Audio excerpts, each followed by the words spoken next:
of September 23rd, 2020 to order. It's now like 4:31 according to my watch, which may not be exactly right, but and I guess I'll ask for a roll call. Thank you, Mr. Chairman. Ms. Castile. Yes.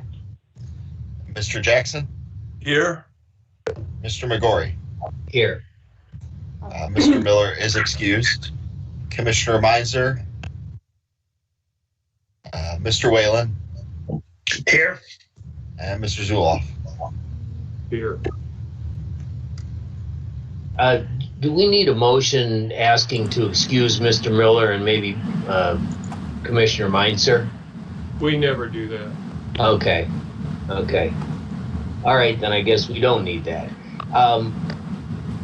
Has everybody had a chance to review the minutes from the August 26, 2020 meeting? Everybody's shaking their head yes. Would anybody care to make a motion to approve those minutes for purposes of discussion? I'll make a motion to approve the minutes. Okay, is there a second to that?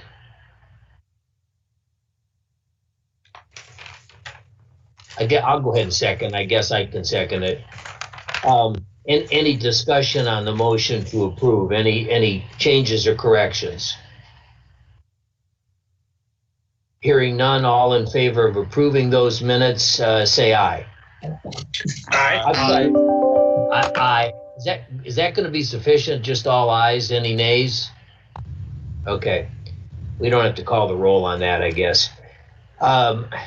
The next order of business on today's agenda is an adjudication hearing on an application submitted by Brady Sign Company for an electronic message board sign at Zion Lutheran Church at 503 Columbus Avenue, Sandusky. And perhaps the staff could educate us on this application. Thank you, Mr. Chairman. This is Tom from the Planning Department. We also have Mr. Brady from Brady Signs on the call as well. I would ask, since it is an adjudication hearing, Mr. Chairman, if you could please swear in any participants who will be speaking on this matter for us. Okay, I guess what I would do is ask anybody that plans to speak to raise their right hand and swear to tell the truth on as to anything they have to say on this application. I do. Okay. All right. Go ahead, Mr. Horstman. Thank you, Mr. Chairman. This is an application for a conditional use permit for Zion Lutheran Church at 503 Columbus Avenue. As you can see on the screen here, outlined in blue is the location of the church. This is a street view image of the church on Columbus Avenue. As you can see, the current sign is oriented facing the church wall. The plan of the church is to deconstruct and reconstruct this sign so that it's facing perpendicular to the church wall, so that the north and south sides of the sign, as you can see here, face the north and southbound pedestrian and vehicular traffic on Columbus Avenue. As you can see, just to the right of where it says existing church is a small outline of the proposed sign location on the site plan. This is a rendering of the signage, and just for some context, this was part of a larger application that went before the Landmark Commission back in June of this year, and the application for this sign was approved by the Landmark Commission. All parts of it, with the exception of the original application, called for internal illumination of the Zion Lutheran portion of the sign. However, the Landmark Commission did not approve that section. That being said, even though the Landmark Commission approved all digital signs in the city must also get a conditional use permit from the Planning Commission, this is a similar case in some ways to the Grace Episcopal Church digital sign, which came through a number of years ago. The total square footage of the sign is about 25 square feet. The dimensions are listed here. Greg, if you could advance for me one, please. So staff does recommend approval typically the historic guidelines do not advocate for digital signage. However, this was approved, based on the individual circumstances by the Landmark Commission. So based upon that, staff does not have any concerns, whether it's from fire, building, police, or engineering about this sign. These are the conditions that we recommended be imposed, as are common through every other conditional use permit for digital signage that we have typically approved in the past. So with that, that concludes my remarks. Be happy to answer any questions from the commission.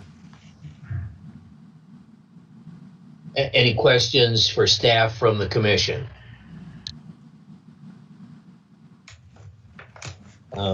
Hearing none, does Mr. Horstman, do you know, does the applicant wish to add anything further?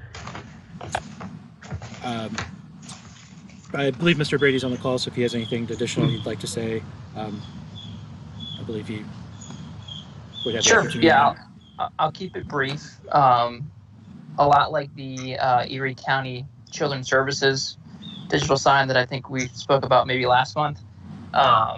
This sign too has an auto dimming feature. So, during peak brightness at daytime, it'll be 100% bright. And then at nighttime, it goes down to between 4 and 6%. So, as to not blind either pedestrian traffic, cars or neighbors. So it's smart and friendly in that way.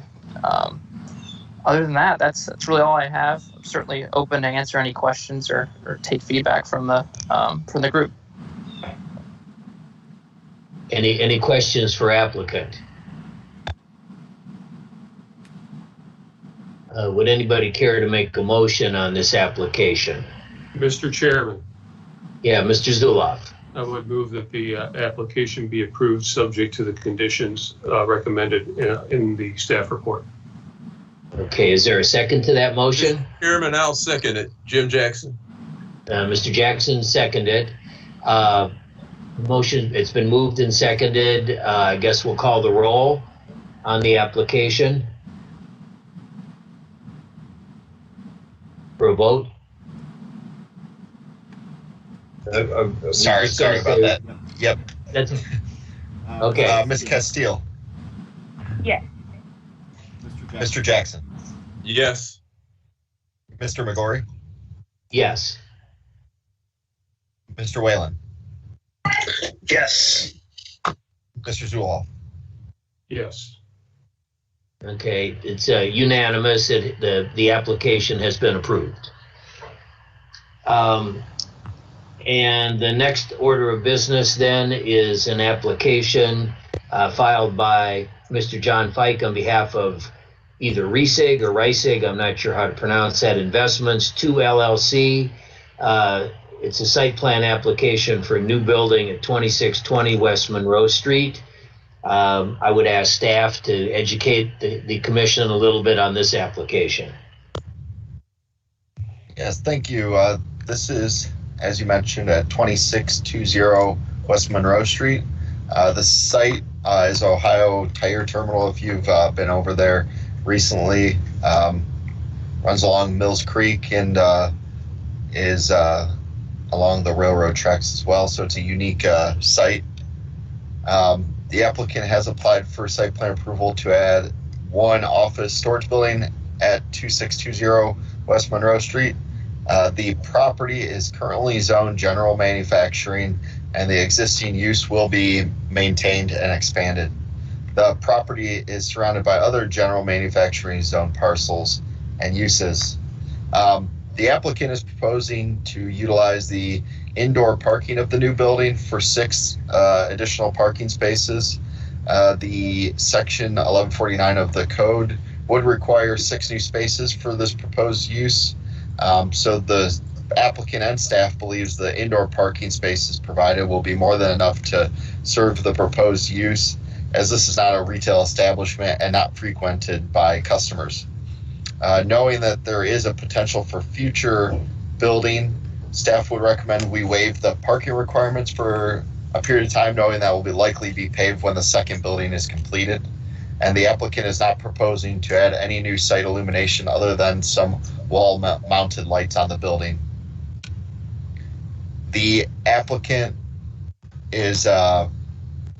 believes it is important to note that the city engineer has reviewed the site plan. Sorry about that. The site plan and has the following comments. There needs to be a drainage plan and stormwater plan, show planned downspout connections and outfalls, also a modified SWIP plan to minimize erosion during construction. The FIS shows 1% flood elevation to be 584.x in this area, so just be aware of the elevation during construction. In conclusion, planning staff recommends approval of the proposed site plan with the following conditions. All applicable permits are obtained through the building department, engineering department, and any other applicable agency. All documents requested by the engineering department are provided and approved. Planning Commission waived the parking requirements for this expansion due to the new building being used for storage, and parking will be provided internally. Planning Commission waives paving requirements for a period of 2 years or until the second building is constructed, whichever occurs first, and new lighting is fully shielded and dark sky compliant. And the applicant is on if they have further questions. Mr. Volz, I have a question. Yeah. There's a mention of a potential second building. Is that kind of on the plan right now, or it's just a possibility? This is not part of this application, but the Mr. Fike would be able to answer that on the timeline for that. I believe it's within a couple years, which is why I have in the conditions of 2 years until the second building is constructed or the building is constructed. Okay. Thank you. Any other questions from the commission, either to staff or the applicant? Mr. Chairman. Yes, Mr. Zuloff. To the staff, I'm looking at site coverage and space for the potential for required parking, even though it's apparently not needed at this time, which is fine. I'm not a fan of unneeded parking. But is this something that we should be doing a lot combination to cover the parking requirements, or is that not an issue here?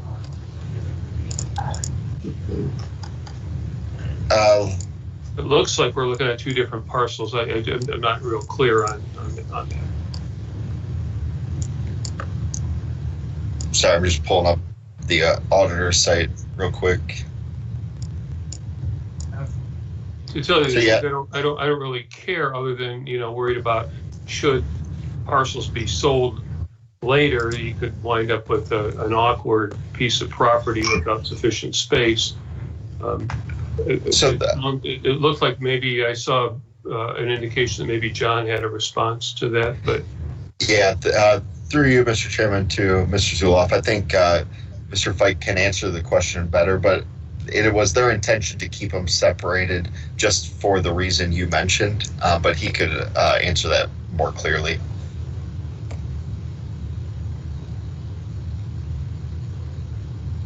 Mr. John. Fike? I don't know if he can hear.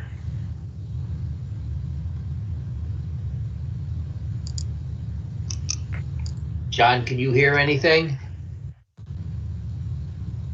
Apparently not. John does not appear to be muted. He's logging off and logging back in.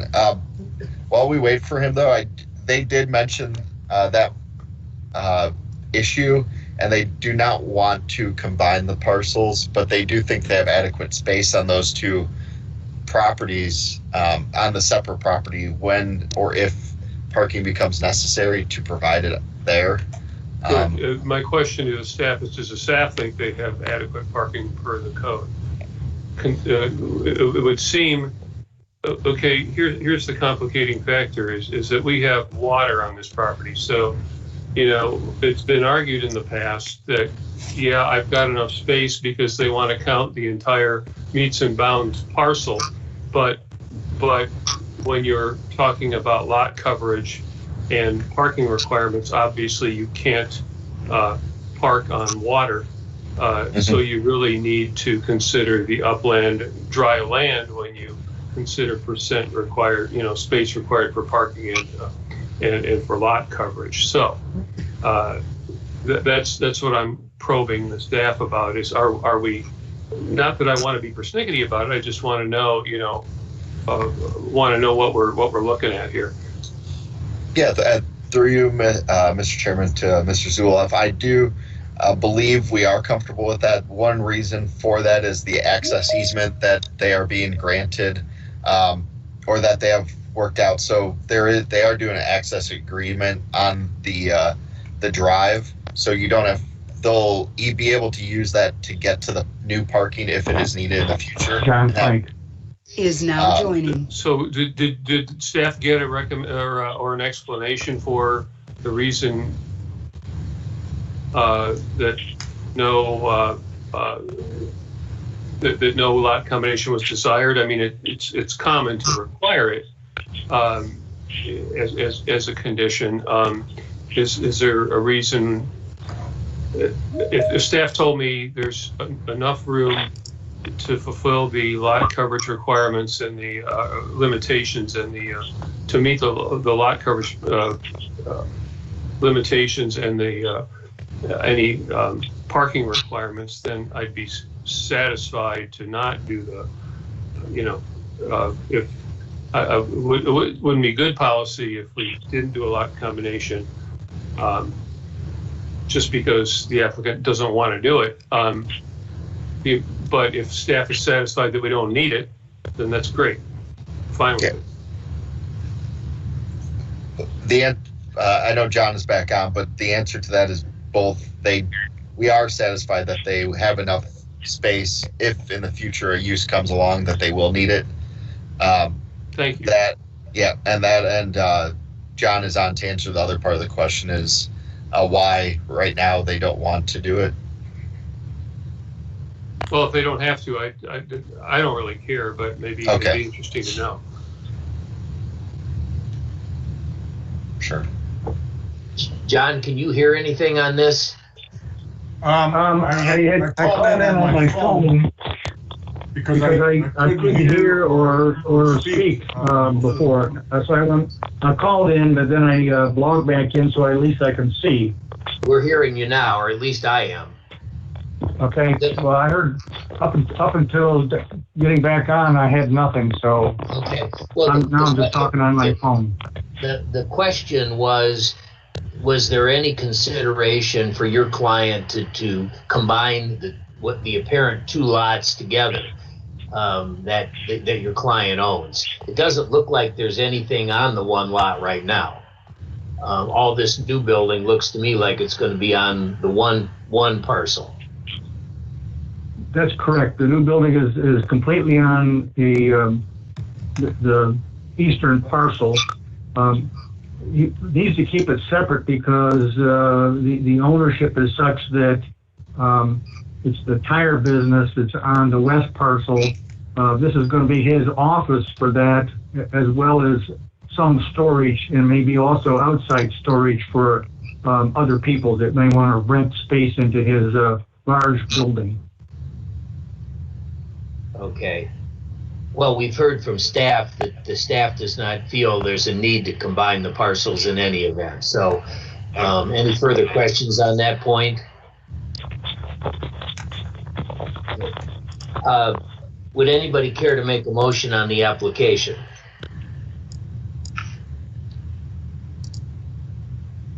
Mr. Chairman. Mr. Zuloff. Move to approve the application subject to the recommendations by the staff. Thank you. Is there a second to Mr. Zuloff's motion? I'll second the motion. Who was that? Was that Jim? Yes. Okay. Mr. Jackson has seconded the motion. Been moved and seconded. We'll call roll on the application, a vote on the application. Ms. Castile, Yes. Mr. Jackson, Yes. Mr. McGorry, Yes. Mr. Whalen, Yes. Mr. Zuloff. Yes. Okay, it's unanimous then. Application has been approved. Thank you. Next on the order of the agenda is an application by Mr. Edward Offer. Submitted a site plan Is now application for a exiting. new building at 2124 Cleveland Road in Sandusky. Perhaps staff could provide some detailed information for us on this application. Sure. This is for 2124 Cleveland Road. It's another new building addition. The site is, you're all probably well aware of it, on Cleveland Road. It is next to the Boys and Girls Club, and it is zoned general business district. It's currently a retail shop, an office, and storage. It is zoned general business and surrounded by general business, as well as multifamily business to the south. The applicant is proposing to build a new storage and office building, primarily used for storage, and typically it would require 18 new spaces for this site. The applicant is proposing to add 5 spaces. The applicant and staff believes the 11 parking spaces provided will be more than enough to serve the proposed use, as parking for the showroom has historically been adequate, and the remaining new parking will formalize parking on site for employees, and most of the site is used for storage of the business anyways. The parking, another thing to note is the building is designed to be a drive-through type building for the business, so business parking can occur in the buildings to load and unload product. The applicant is also not proposing any new site illumination other than some wall-mounted lights on the building. In conclusion, planning staff recommends approval of the site plan for 2124 Cleveland Road. The engineering department had no issues. They worked really closely with the applicant throughout this process, and with the following conditions are recommended. All applicable permits are obtained through the building department, engineering department, any other applicable agency. Proposed wall-mounted exterior lighting be dark sky friendly and shielded from residential property. And planning commission waives parking requirements for this expansion due to the new building being used for storage. That's all.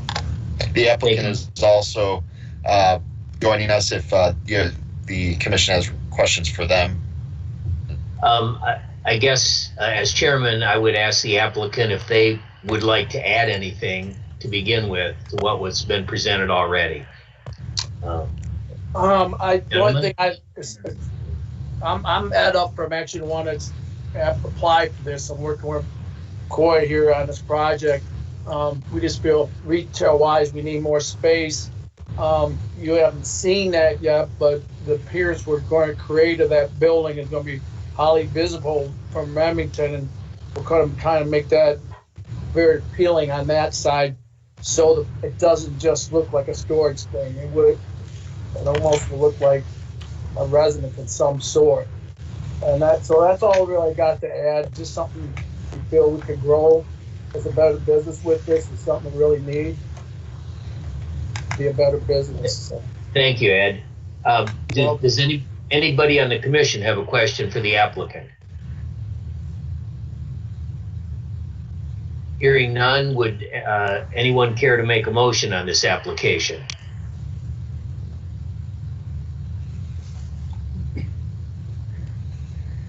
I'll make a motion to approve the application. This is Jay Castile. Ms. Castile has moved to approve the application. Would that be subject to Any conditions? Yes, I'm Listed. sorry, subject, Yeah. yeah, subject to the staff recommendation. Okay, thank you. Is there a second to Ms. Castillo's motion? I'll second. Okay, Mr. Connor. Connor Whalen, okay. Been moved and seconded. I guess we'll call the roll for a vote.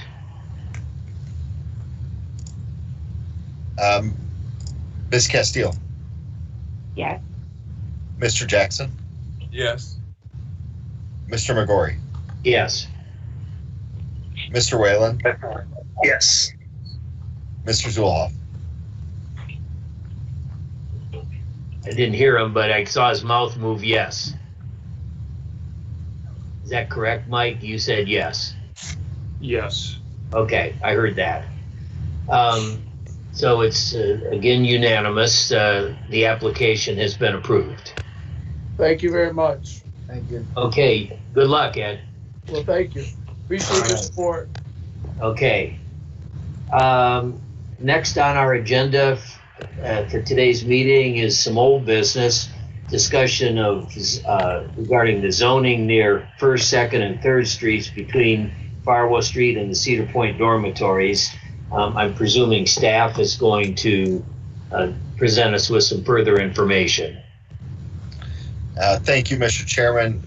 That actually, we have not been able to accomplish much on that in the last month, but we will be looking at that in earnest probably the end of this week and next week, and look to be out in the neighborhood next week and talking to people about this. So Okay. we will probably come back with our recommendation at next month's meeting.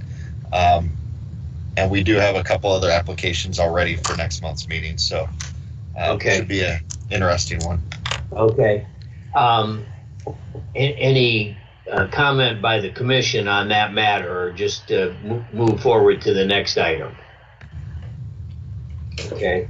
And next on our agenda today are the tabled items of the applications for rezoning by Mr. Bob Waldock and Mr. Jeff Rangel in the same general area along 1st Street. Has there been any further work with those applicants at this point, or is this something still to stay tabled with some more work? Mr. Chairman, this will probably stay tabled, and I think we will let you know at next month's meeting, along with our recommendations for that area, Okay. whether or not the applicants will withdraw and it'll be included within our recommendations, or we have to look at something else with these applications. But Okay. it should encompass these 3 items all into one thing next month. Okay. That seems logical to me. That appears to conclude our agenda for today, our written agenda. I guess unless somebody has something else to bring forward, I would solicit a motion to adjourn. So moved, Mr. Chairman.